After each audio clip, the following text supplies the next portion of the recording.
Welcome to Encuentras, Your Voice podcast, showcasing Latinas as they share their journey from ancestry to authenticity, discovering that aha moment of self-love in the cultura and the thriving success that follows. I'm your host, Consuelo Crosby, here with you every Wednesday at 5 p.m. sunny California Pacific time, and reveling as we keep diving into our Hispanic Heritage Month series with our vibrant guests every week. Full-length conversations that will have you cheering for our comunidad. It is a month filled with stories that speak of the adventures and challenges of life here. That single aha moment that changed their life forever, illuminating the importance and impact of the Hispanic and Latina community in our society.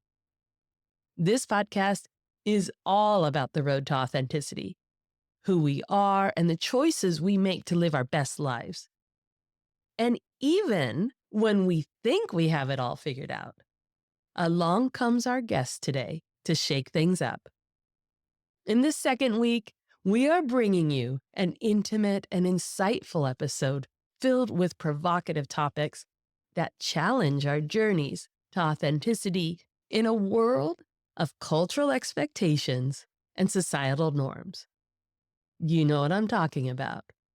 But have you ever sat with yourself in conversation to decide what you really want in life? You'd be surprised at how many past decisions, did you see the air quotes, were made in that automatic mode. But it's still all part of your epic growth and journey and living the life más Chevere.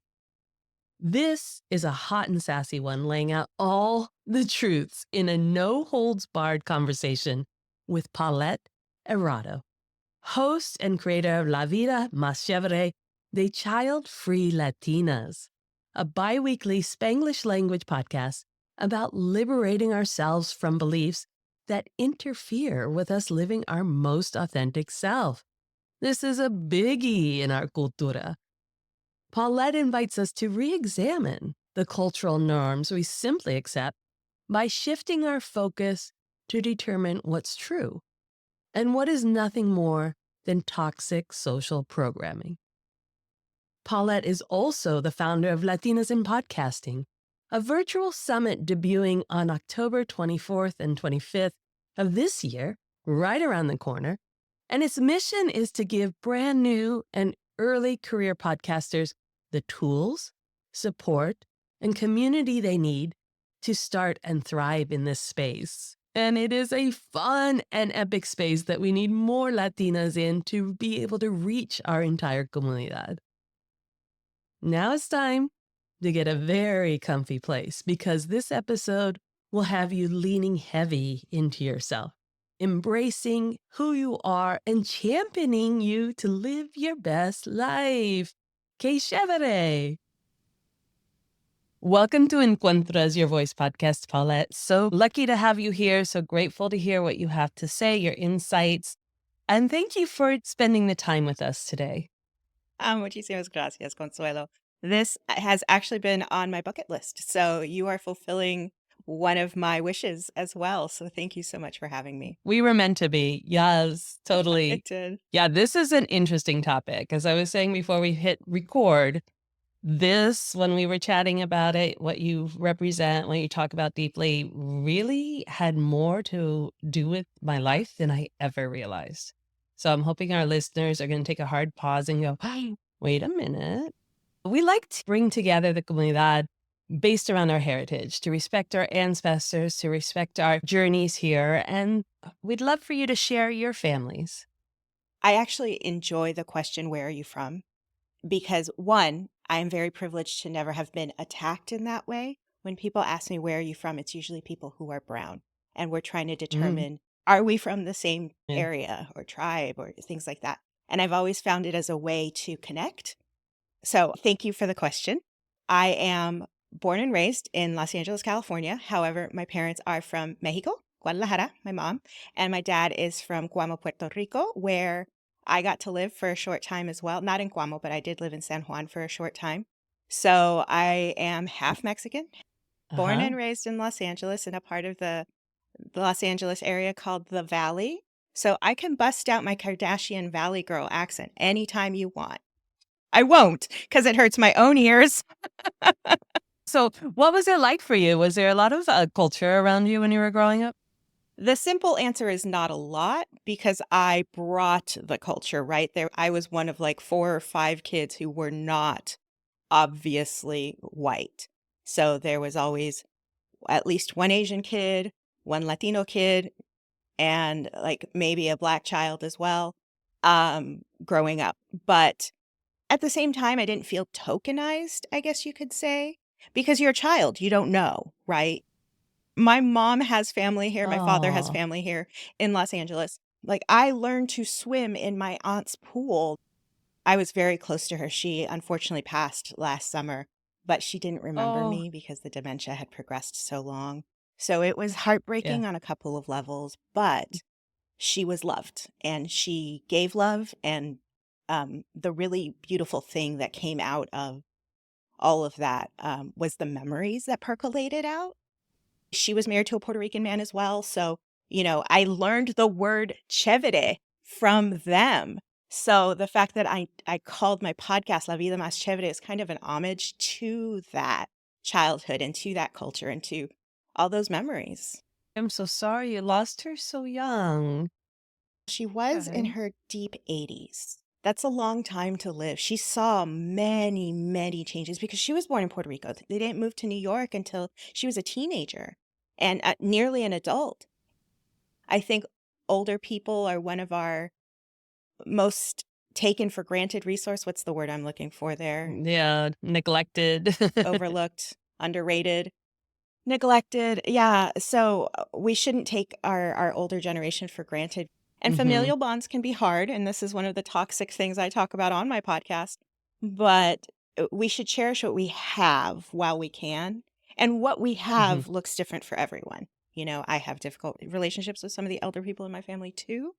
At the same time, I worry about when they're gone, what stories are we Right. going to lose access Excellent to? point. Yeah, that's a hard point. And I get it. Generationally, the relationships, communication wise, you can struggle. You can struggle, become intolerant. But that's Hmm. actually when we started the podcast, we called it Life Links because the links were generational.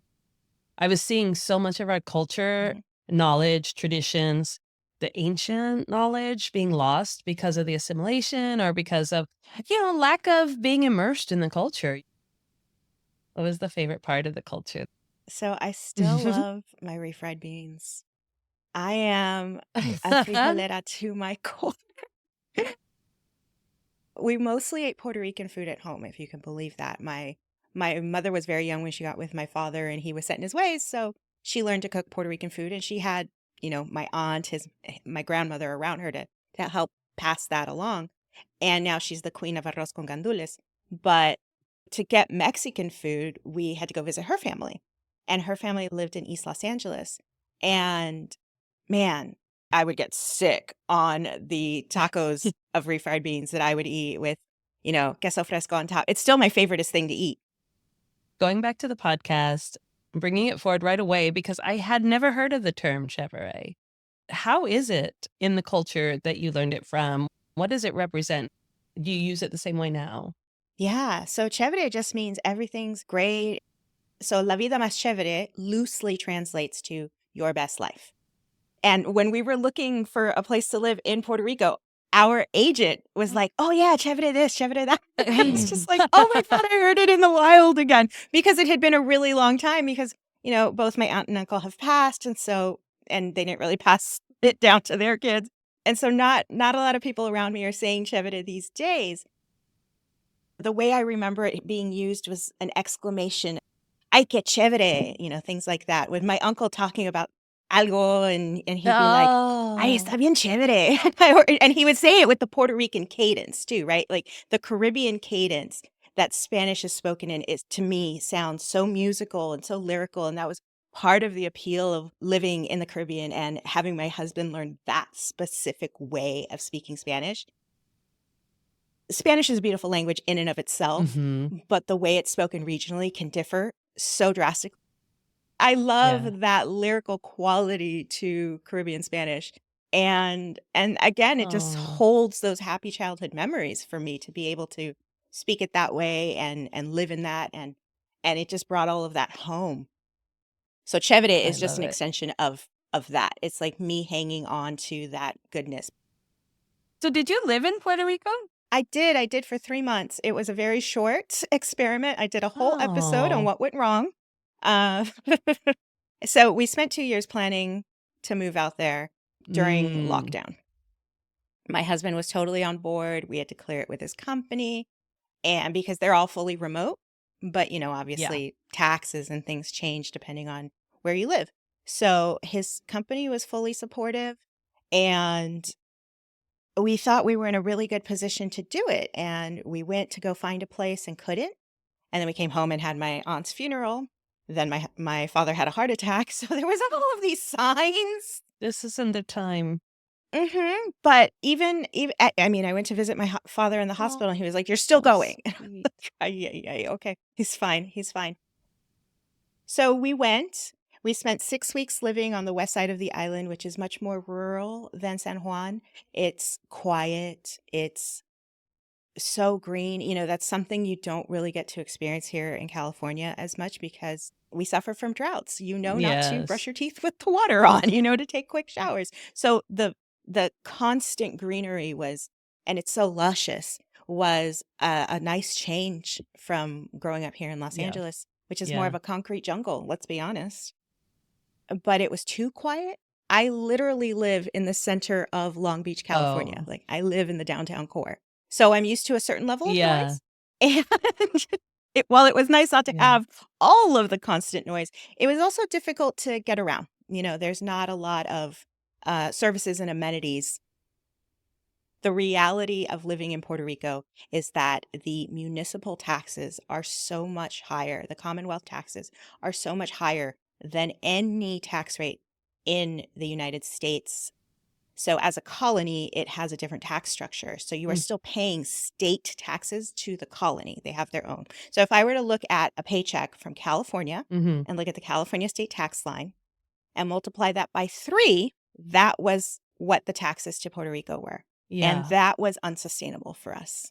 And we realized that Oh after my god. signing leases, after making commitments, after making friends and making plans and having a future here. And, I mean, imagine taking like a $26,000 pay cut Wow. just off the top. That's Yeah. that's a hard way to live for anybody. Well, I'm glad you went. I'm glad, like, you saw firsthand your heritage and immersed yourself in it. What does Chevere mean for you? Where did this podcast come from? Oh, see, the podcast didn't used to be that. The subject matter has always kind of been the same. I talk about dismantling the toxic cultural BS we all grew up with, but it started from the departure point of leaning into creativity. And part of the problem is that adults have been fed so Mhm. much about what they are and aren't that we've come Mhm. to believe these ideas about ourselves. And so I just wanted everyone to believe that they could be creative, that everyone has artistic abilities, even if they're not what you commonly see at museums and stuff like that. Because, it's a very Mhm. narrow, very colonized, very patriarchal view. And we need to undo all the damage or break down all the walls that they have created for us. And I talked about how the stories we tell about ourselves don't need to be true anymore. Like, you can let go of your Mhm. stories, and that takes time because there's Yes. comfort in holding on to these things. But what if they're not true anymore?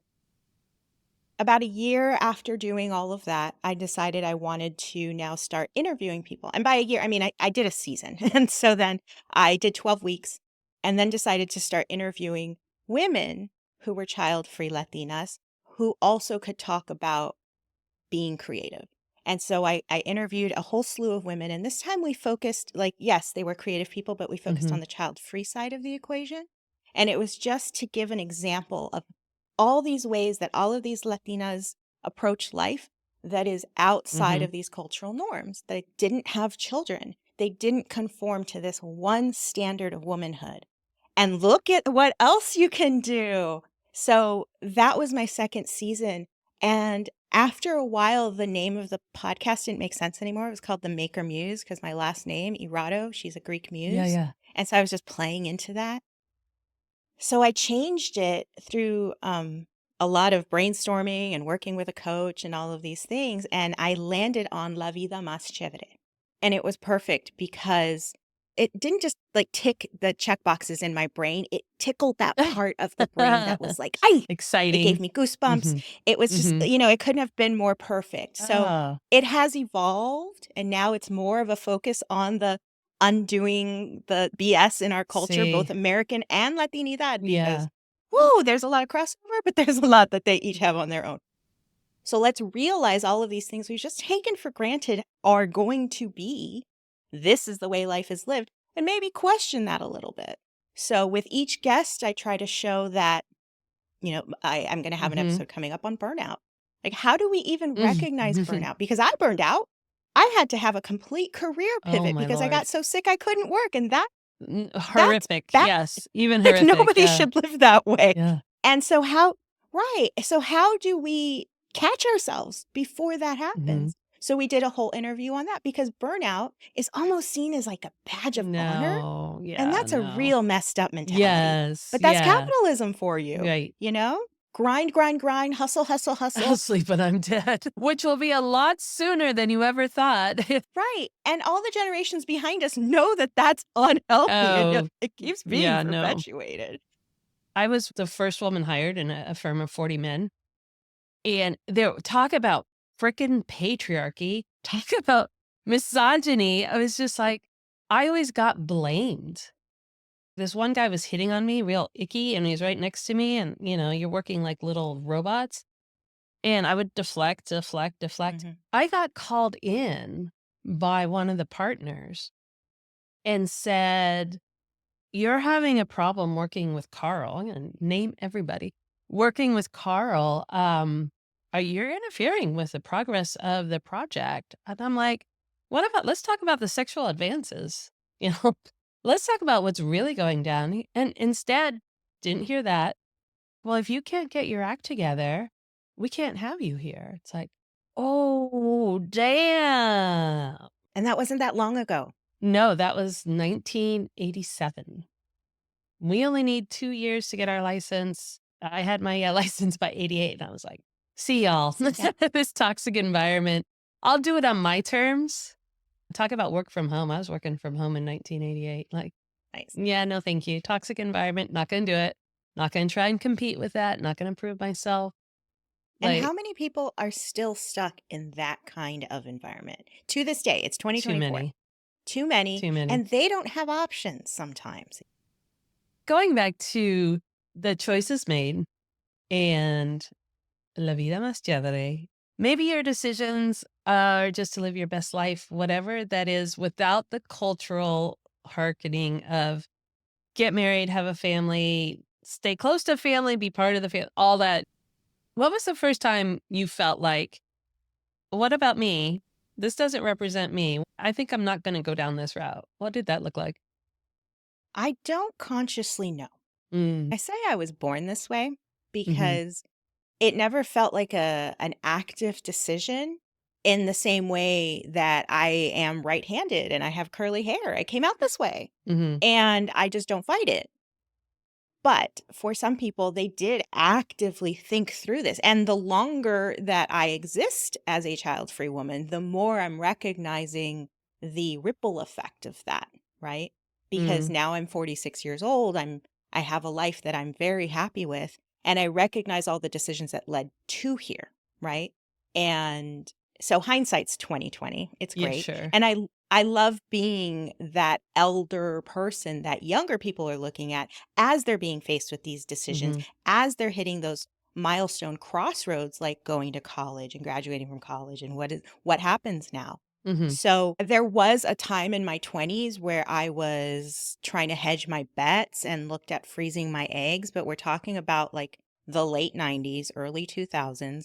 I was broke. Isn't that really It's still expensive? expensive, but it was obscenely out of my reach at the time. So And it was just like, maybe, who knows what's going to happen, right? So by the age of 34, I knew myself enough that I was never going to change my mind. There was zero desire to have children. I have nieces and nephews that are amazing. I love being their titi, but that's who I am. I represent an adult in their life, not their parent. And I have a lot of influence over them, which I love. I love the relationship I have with them. But raising children was never in the cards for me. What a powerful statement to have provided you at a pivotal time in your life when you're maybe not even realizing that this is a conversation to have with yourself. To step away far enough from what you know and who you know and the influence of who you know in the cultura to start talking to yourself. What does this look like? What does this look like for at least 30 years, if not longer? But what a powerful conversation. Wow. I was 38 when I got married. So I feel like I also didn't conform until, No, you didn't. I didn't get married in my 20s. I didn't have kids in my 20s. As we had been raised culturally. I don't mean that I was raised that way. I was raised to do what I've done. Yeah. Which is this. Yeah. And I've asked my parents if I have disappointed them by not having children. And it's a hard no from them, which is great. And my mother has said as much on my show. She came on and we talked about it. Oh, sweet. So after we talked the first time, I had to sit there and think, wait a minute, what was my conversation with myself? What did I think? Because I didn't like children when growing up. I had a bratty, still do, very bratty, very egocentric little brother. And I just didn't want kids. I didn't babysit. I didn't think they were cute. I didn't want to be around children at all. But I never had that conversation. Well, is this who I am? Is this something for me? Or is this because of him? But then the cultura steps in again with, you can't, at least I couldn't go travel with my boyfriend. I could barely go out. I have to be home by, a certain time. And then we're talking like in my 20s. I got a phone call from my mother at 28 in the middle of the night. Like, where are you? Yes. In my mind, I would not be able to go further in my life unless I got married. Sure. All the wrong reasons to get married. And then it was just like, well, as long as I am married. One of the big things that comes up, and this is called a bingo. It's the common questions that all child-free people have encountered. If you haven't yet, you will. Who's going to take care of you when you're older? What about your legacy? That's the big one. Legacy sounds great, right? Because we're all afraid of dying.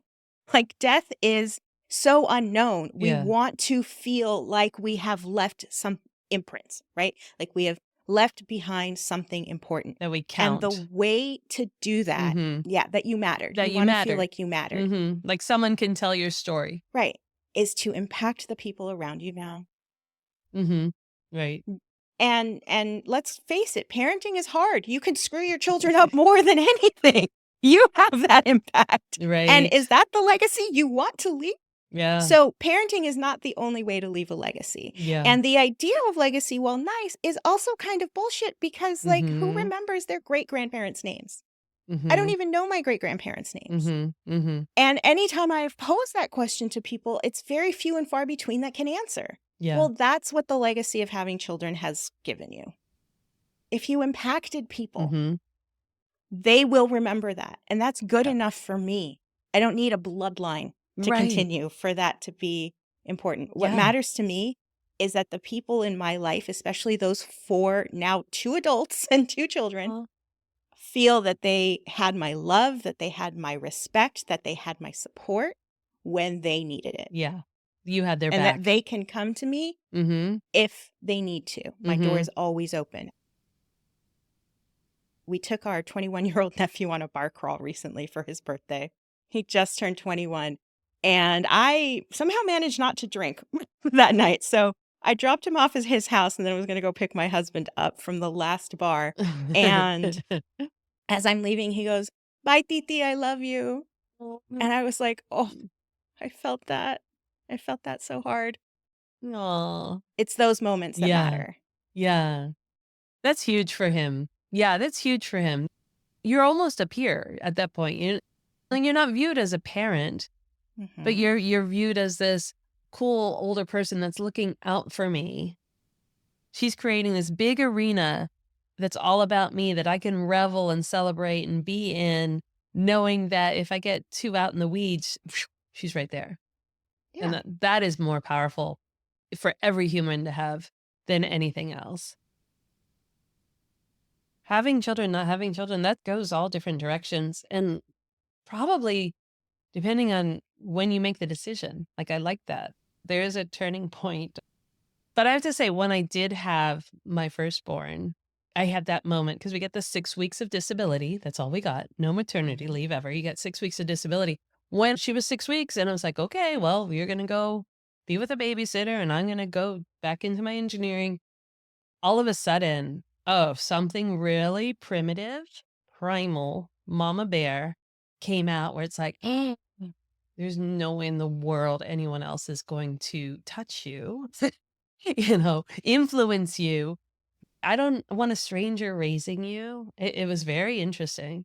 And it would have been a side I never would have experienced had I not had those controls and feeling like I had to fall into the cultura and follow its rules. I Yeah. wouldn't have seen that coming. So it did bring out a completely unknown side of me that would not have gotten lived. But I have to say, I stepped into it because I didn't have a choice. I felt like I didn't have a choice. If you could go back and do it again, would you have done it differently? And you don't need to answer that question, but it's something for listeners to think about, you know? Mhm. And so often we think that the choices that we have made were a given. Like you said, we are fed this idea of an ideal life from Mhm. very, very early on. Like, we're given Mhm. dollies to play with as Mhm. babies. This is your baby. And I'm not saying that happens to everyone. I'm talking about the average Yeah. idea, Yeah. right? And so that indoctrination, for lack of a better term, starts very, very early. So we take it for granted that Mhm. we're going to follow this path, and God forbid you diverge at any point. And like, who's there to support you? Like, who can you That's point the to biggest to thing. be the to be a model for Mhm. that? And sometimes you have to be your own model. You are the one on this path doing the new thing that you have never Mhm. seen done before. That is called a trailblazer, and that is hard. It's It is really hard. hard to do something different with no support. So you got to seek it Mhm. out. So I'm big on building community. I Mm. just released an episode about how I lost my support. I lost my Yeah. community when I got sick, and I did not see that coming. And Oh. so it was a very lonely year. That's what it's called, the loneliest year.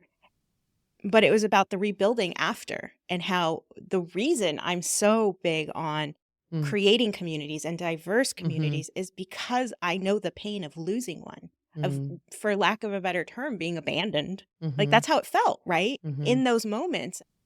So I hope that when people come upon my legacy of La Vida Más Chévere, because my podcast will outlive me, hopefully, is that if you feel alone in doing a thing, because it is so wildly different from what everyone around you has done, then it's time to seek new people to put around you. Yes. But the cultura really does say two opposite things at the same time. Yeah. Like the biggest one, you can't wear that. That looks too much like a boy. You have to wear a skirt. You have to do Mhm. this. You have to be feminine, feminine, feminine, but you're not allowed to date. You can't go out with a boy one on one. It's like you have to go into this all male field, like only female, but you can't talk to the men. You can't go out after work. I was like, Yeah. okay, Oh, yeah. so, and so it's almost like with those two opposites, you can do no right. It's like you could Yes. be ultra feminine and then you're going to attract boys, but you can't go out with boys. It's like, I mean, it's that's not so by confusing. accident. It's not. I mean, women are being made to feel crazy so then they can call you crazy and prove their point that women should not have any sort of decision-making power at all. So, it's by design. And unfortunately, too many people buy into it. I remember being at Thanksgiving and I was already divorced. I had the two girls, so they were like 3 and 5. And we're all sitting at this huge family table at Thanksgiving. And I have 3 brothers, and 2 of them married late. So they were not married at this time. And we had aunts and uncles, cousins around the table, and my 2 little girls sitting right next to me. And my mother was talking to my one brother. It's like, you have to get married soon. You're getting too old. You have to find a woman who can have children still. You don't want to end up with a divorced woman with children. And I'm like, at the table, right here. That's how deep the cultural roots go. And it totally shatters any kind of relationship you have on a one-on-one level with your own child. It's like, did you And just call me like leftovers? used Like, goods. Well, and I bet you, as she was saying it, she didn't even realize that no, that applied to you. no. Even though, oh no, I don't know, because there was a time right before that where she, and I blame this on the San Francisco Chronicle, which was our local newspaper, very big newspaper at the time. And I was about to get divorced. I had blown out my knee, so I had a full length brace on, ankle to hip. And my mom's like, "Oh, I'm going to take you out for dinner." I'm like, "Oh, yes, thank you." Leave the kids behind, go out to dinner. I'm on full crutches. I have my leg propped up on a chair at the restaurant. Mhm. And she slides over this newspaper article. She loved clipping out articles, right? I'm like, "Oh, what's this?" It was a San Francisco Chronicle. How dare they print this? Who had an article that said children of divorced mothers would be high school dropouts, drug addicts, teen moms, never go to college. And I was just on the verge of tears because I wasn't divorced yet, right?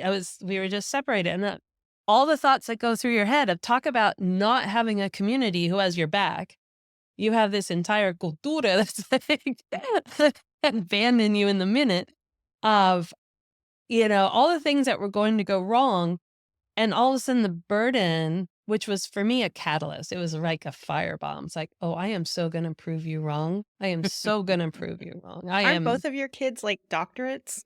God bless them. One's at Google, product manager in their health sector. And the other is at Apple, and she's global PR. Oh my God. For Such failures. I mean, oh my goodness, married, God bless, with children, and it's like everything they wanted, they went after, because you got to give them the freedom to do that without these boundaries that we talk about. They're happy, they made their own decisions, they did it their way. I had the unique opportunity to move back home, in between Puerto Rico and here. We stayed with my parents for a week, Mm-hmm. and they were so happy to have us there, displacing them completely. Oh, Because both of us were there, my husband and I were yeah, both there, yeah. and working full time while we're there, Mm-hmm. and being in their space. And they were just so happy to cook for us, and what do you guys want to eat today? And it was great. you know, there's special moments, but we just kept thanking them for taking us in, and they're like, it was never a second thought. You're our child. Of course you can stay here. And I got to tell you that as much as I appreciated that, that feels foreign to me. Like, there is no one I would welcome into my home unconditionally like that. Oh, And interesting. yes, and I feel kind of like an asshole saying that. But we had visitors in Puerto Rico, and I realized how protective of my space I am. Mm-hmm. And even my parents, my husband and I, again, another conversation that was had very early on in our relationship was that we do not want to have either of our parents live with us in old age. We are not going to go down that route. Mm-hmm. We would Mm-hmm. always have money set aside so, Mm. that we could provide resources and stuff like that. Mm-hmm. Mm-hmm. But living with us was not something that we wanted to have. And I think that that is a huge break with my culture, for Yeah. sure. Yeah. Especially And for the women, right? especially, yeah, yeah, Yeah. yeah. I mean, we are from a culture that grows up in multi-generational homes. Mm-hmm. And, but at the same time, and this is completely personal to me, I don't Sure. want anyone to take this as prescriptive, but for me and my peace, this is what I have landed on with my husband. and that Mm-hmm. protects us. Mm-hmm. And that is like I said, there's part of me that feels like I'm breaking a Mm-hmm. rule. Mm-hmm. It's still very deeply ingrained. The child thing was never ingrained. Like I never had desire to have children, but I do feel bad saying, no, you cannot come live with me. And I'm putting that out there publicly right now, right? I've never Yeah, had the conversation with my parents. I want to take care of my parents, but I can't be their caretaker.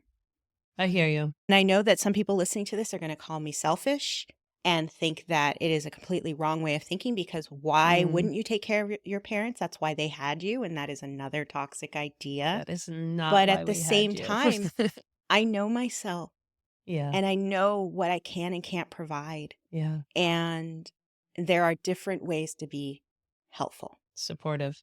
and supportive. Yeah. Mm-hmm. And this is the way I can. And I think that I can use this as an example for your listeners of something that is against tradition and difficult to do, but I Mm-hmm. know I have supported it Mm-hmm. because I have sought communities where that is an acceptable thing to say. And so I feel more confident in saying that.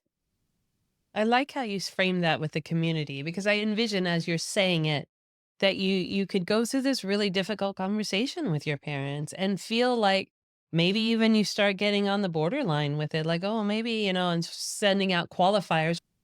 But at the same time, turning around and going back to this community who understands, and you don't have to explain and defend to, you just get healed instantaneously with that embrace of understanding and support and love. Like, we're here for you. And then it lets you relax into it. Like, no, that is my Right. decision. I'm good with that. And this is how I'm going to help you. Because obviously it's not like you're walking away from them. You just have a different view of how you're going to help support Exactly. that stage. I think that's a really hard one with the cultura, because we're humans. Everyone's independent. Everyone has their own way of thinking. So many reasons to have this conversation with yourself very early on, I think, early on in your life. Yeah. And I think it's worth also checking in with yourself, because we change, we grow, we change our minds, and that's Yeah. okay. That's growth is great and Yeah. something we should strive for. But at the same time, check in with yourself and see if the things that you say and do are still true. And if not, what's the story that you're going to use to replace it? So, what do you think you see for yourself now? You've had this growth and evolution and freedom to be who you are. You're 46 years old. Do you have a vision of what it looks like for you in that? I call it like last phase. 60 and over is at like the third stage of your life. What do you think about that? Honestly, I don't, Mm. because my life, the way my life looks right now, is Yeah. not what I expected 20 years ago. So Oh, looking 5, 10, 15 years in the future, it doesn't look, this is not what I yeah. expected 5 years ago. I didn't have a podcast 5 years ago. I didn't Sure. expect this to be a career path. I had a career. And then when I had to give that up, it was kind of like I was stripping away my identity. And I talked about that on the podcast episode as well, because another toxic cultural norm of our society is that we self identify with what we do. And that Mm-hmm. gives us some prestige, some clout. And I was very good at my job, Mm-hmm. but I hated it.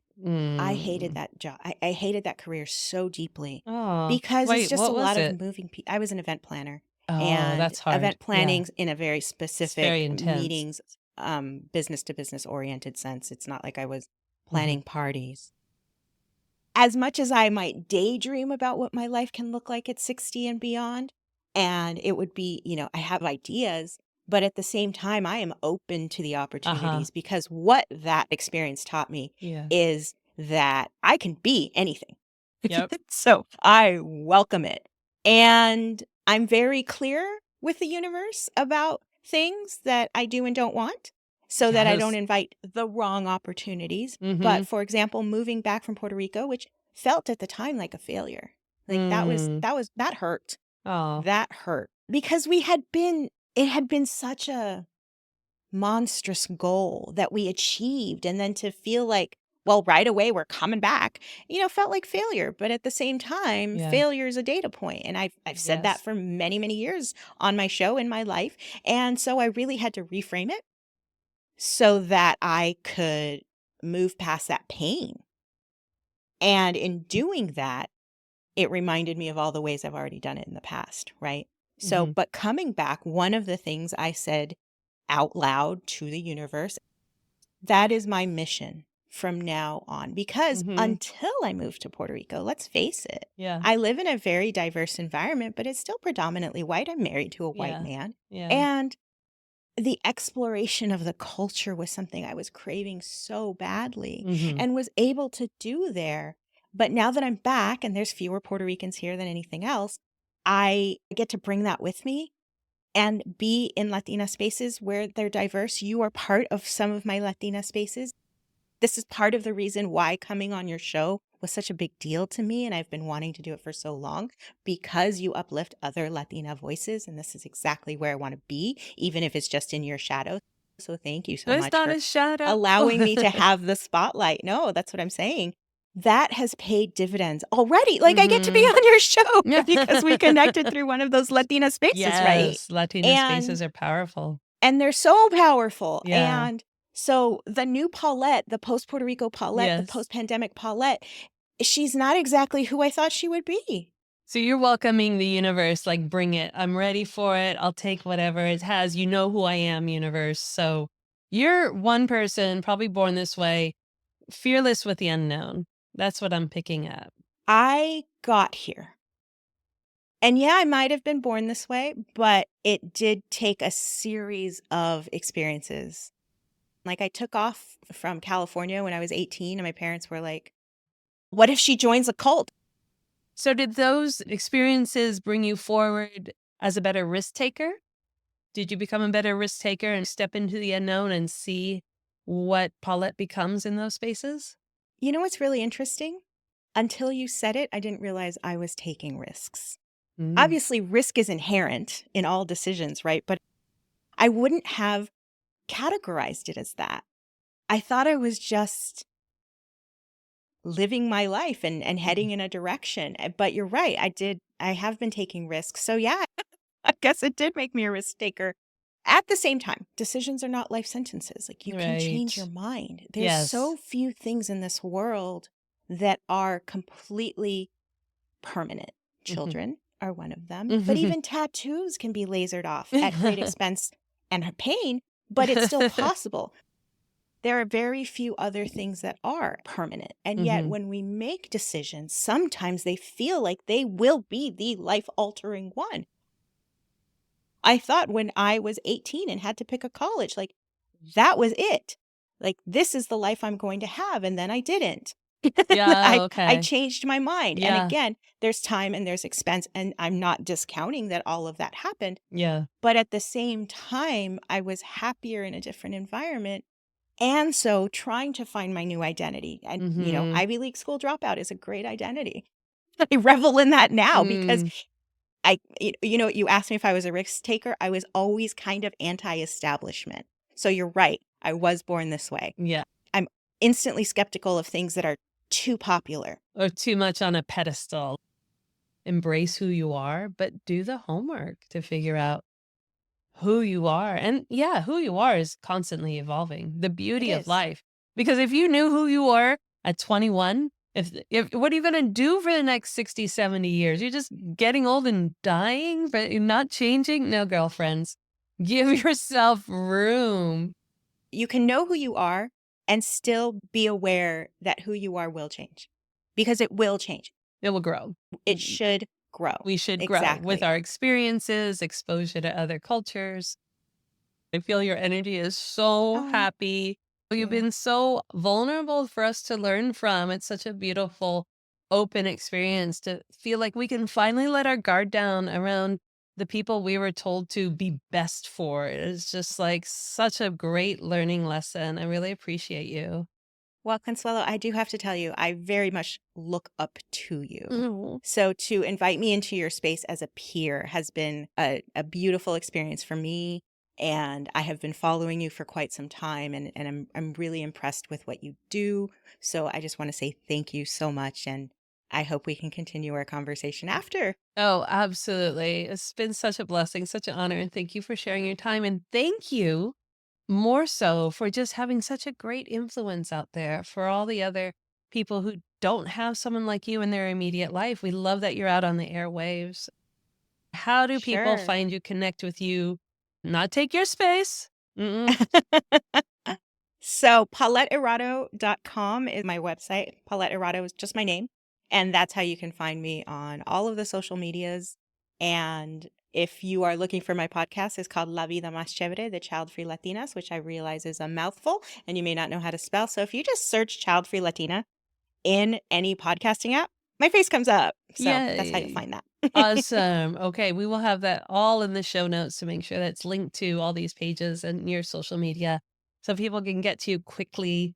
I'm so honored. So much fun. Everything good for you. And your universe knows you, woman, and you know it. So God bless. Keep sending that energy. Thank you. Wow, wow, wow. There you go. All truth out. Paulette Erato coming at you with the real questions. I'm still thinking deeply on these choices I made in the past, but loving still how they played out in life. We never know. Sure, reflection, hindsight 2020. But knowing why we made those decisions is part of the growth that Paulette's talking about. And like we both said, even choices made based on cultural expectations and societal norms can lead you to a fabulous life filled with that experience and leading you into the beauty and joy that only you can bring to the table. This episode is a great one to chat about with a big group of amigas, chatting about those choices made, lessons learned, and that continued growth to live your best life. Navigating life choices that differ from cultural norms can be a really difficult conversation, really hard to have with a familia, and too difficult sometimes to do alone. But with Paulette's advice, these conversations become so much easier when you find a community who understands and supports where you're coming from. So reach out to Paulette through her website and social media platforms at Paulette Erato. Listen to her podcast, La Vida Más Chevere, the Child-Free Latinas, and support her Latina podcast virtual summit coming up at the end of October. And let's just add, it's the day before my birthday. Scorpio vibes are in full swing then. Join us next week for our third guest in our Hispanic Heritage Month series, bringing huge enthusiasm for you to dare to jump into your unknown, never knowing where it will lead you. Gabriela Heidel, a city girl from Guatemala, loved her country so much, she never thought of leaving or living a different life for herself. Yet, her best self was yet to come. This city girl journeyed to LA with no problem and ultimately Colorado with her husband and little family.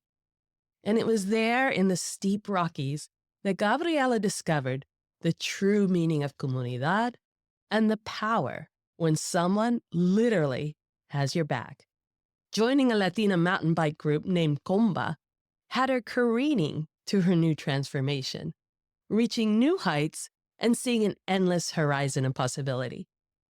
Now, she uses this epiphany to inspire others to break free from their known. Take a sneak peek of this courageous city girl turned outdoor adventurer on her website at gabrielaheidel.com. Now, all the links to these beautiful women are available in our show notes. So make sure you go back and click through to find out more about Paulette and Gabriela Heidel. This month just keeps spinning with the power of our cultura and the amazing comunidad. I love it. So go out there and viva la vida más chévere. Step into your truth, ladies. Ciao. We love that you have subscribed to this podcast and continue to champion women who understand the life of all things Latina. Be sure to follow and subscribe to the Encuentras Your Voice podcast so you don't miss a single episode. They will automatically drop into your listening device each week And we'd really, really appreciate if you take a moment to add to the reviews that we already have. Tell us what you like, tell us what you're hoping to hear, and we will get there. Share this with your friends and family to help us grow our comunidad, and keep following us on our social media to Encuentras Your Voice.